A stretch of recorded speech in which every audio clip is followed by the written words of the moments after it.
That night, all the members of the community raised their voices and wept aloud. All the Israelites grumbled against Moses and Aaron, and the whole assembly said to them, "If only we had died in Egypt, or in this wilderness. Why is the Lord bringing us to this land only to let us fall by the sword? Our wives and children will be taken as plunder. Wouldn't it be better for us to go back to Egypt?" And they said to each other, "We should choose a leader and go back to Egypt." Then Moses and Aaron fell face down in front of the whole Israelite assembly gathered there. Joshua son of Nun and Caleb son of Jephunneh, who were among those who had explored the land, tore their clothes and said to the entire Israelite assembly, "The land we passed through and explored is exceedingly good. If the Lord is pleased with us, he will lead us into that land, a land flowing with milk and honey, and will give it to us. Only do not rebel against the Lord. And do not be afraid of the people of the land, because we will devour them. Their protection is gone, but the Lord is with us. Do not be afraid of them." But the whole assembly talked about stoning them. Then the glory of the Lord appeared at the tent of meeting to all the Israelites. The Lord said to Moses, "How long will these people treat me with contempt? How long will they refuse to believe in me, in spite of all the signs I have performed among them?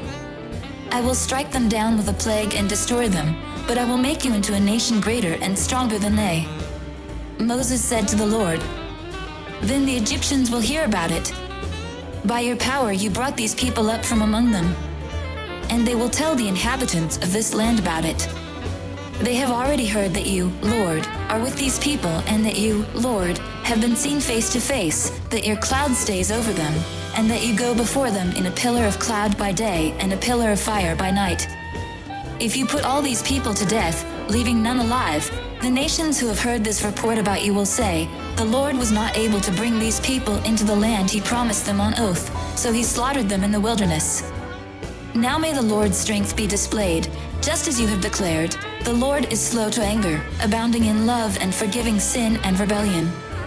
Yet he does not leave the guilty unpunished. He punishes the children for the sin of the parents to the third and fourth generation. In accordance with your great love, forgive the sin of these people, just as you have pardoned them from the time they left Egypt until now." The Lord replied, "I have forgiven them, as you asked.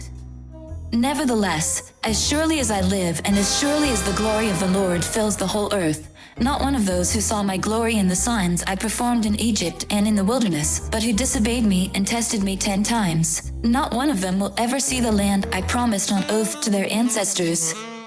No one who has treated me with contempt will ever see it. But because my servant Caleb has a different spirit and follows me wholeheartedly, I will bring him into the land he went to, and his descendants will inherit it. Since the Amalekites and the Canaanites are living in the valleys, turn back tomorrow and set out toward the desert along the route to the Red Sea. Come follow me, and I'll send you out to fish for people."